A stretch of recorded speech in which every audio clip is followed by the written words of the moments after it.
And then step 2 is to actually know your media. And producing a piece of media is not enough. So when you look at whether it's a print piece, a brochure, even a business card, or getting into web and looking at a website or app, or a sales deck, whatever that individual piece of media is, it's part of, it serves a purpose. And when you look at that purpose, whether that's to inform or it's to persuade, identifying that purpose and understanding the purpose of that piece of media is a first step to understanding its larger context. It's not just an individual piece. It's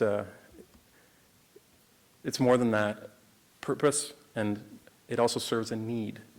And if you look at the idea of, for example, a sales deck, you're working for somebody to, with a business that needs to reach a consumer, and also for the sales team.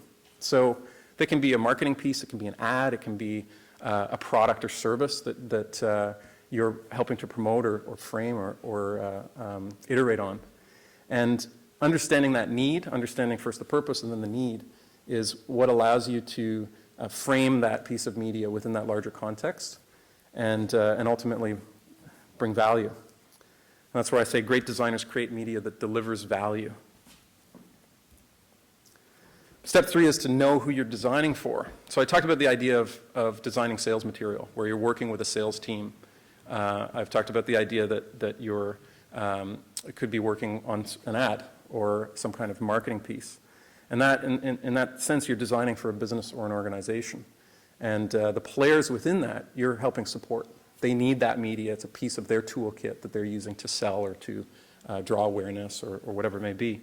So it's important to understand that context. But there's a very important player who kind of supersedes all of this, which is the user. Whomever is consuming that piece of media, and you may call them a user, you can call them the audience, the consumer, a human. That person who's consuming that needs to have that media framed in a way that, have that work framed in a way that actually delivers value to them. So the challenge is that both groups need to be served with each piece of media.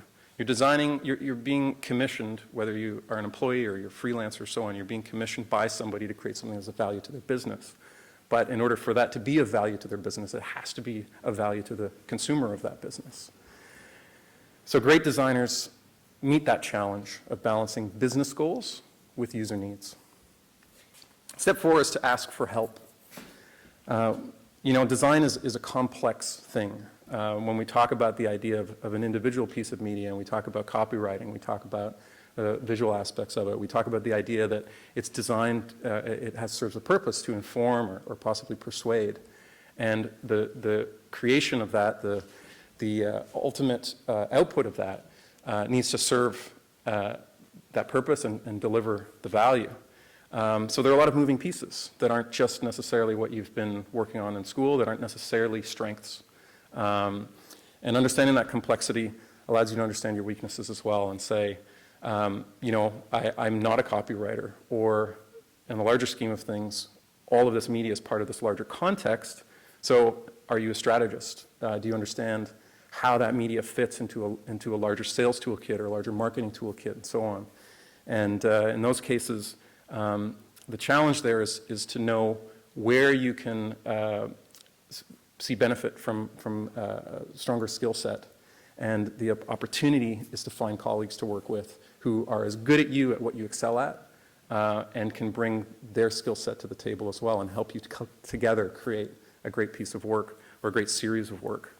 And that's a real opportunity that leads to collaboration, that leads to better work. And I think that's really important to understand, that you shouldn't try to do everything yourself. When you have the opportunity to work with people who are as good at you as you are at certain skill sets, you get better work by collaborating. I think an example that came out of the portfolio reviews today is there was a lot of editorial work, and some of it's full of lorem ipsum. And I think that does two things. It doesn't help illustrate that your design work is telling the story, because you don't have a story there. And the other thing is there was a lot of illustrative work. And I think if you have a structured story, you have the opportunity to really dig into that and pull out through the visual lens what's a better way to articulate that story, whether it's typography or whether it's illustration or photography and so on. So I would encourage, if you've got editorial work that is still lorem ipsum or that it isn't really resonating with you, that work with a journalist or who's within the same school, or somebody, a peer of yours or a friend of yours who has that kind of skill set, a writing skill set. So, and be able to craft a story together where the design work really helps propel that story. So I want to just briefly touch on the one tool. How are we doing for time? We got 1 minute? 1 minute, 13 seconds, great. So this is the one tool that brings all of these concepts together. So we've talked about delivering experiences, we've talked about creating valuable media, we've talked about balancing business goals and user needs and collaborating. And there's one tool that I've found throughout my years as a design practitioner that gets all of the players, the users, the business, your colleagues in business and different departments, working together to deliver great experiences. So what is that one tool? It's the customer journey map. Who knows about customer journey maps? Got a few tentative hands. Who's mapped out a customer journey? All right, great, it's perfect. So here's the thing, I am absolutely dead serious. This is the greatest tool you can have at your disposal. Here's an example of one. It perhaps looks rather daunting, especially because you probably can't read it from there.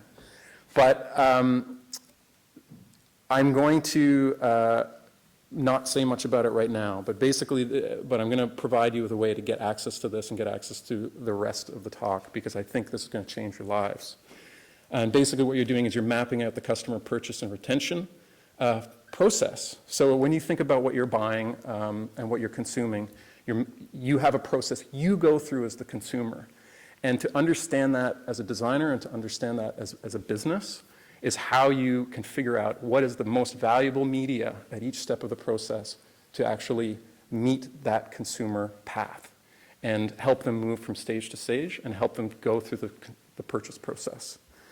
So I would encourage you, with the no time I have left, to write down this tweet if you want to know more. I will send you a deck with probably 15 or 20 additional slides, which talks about how to map out the customer journey.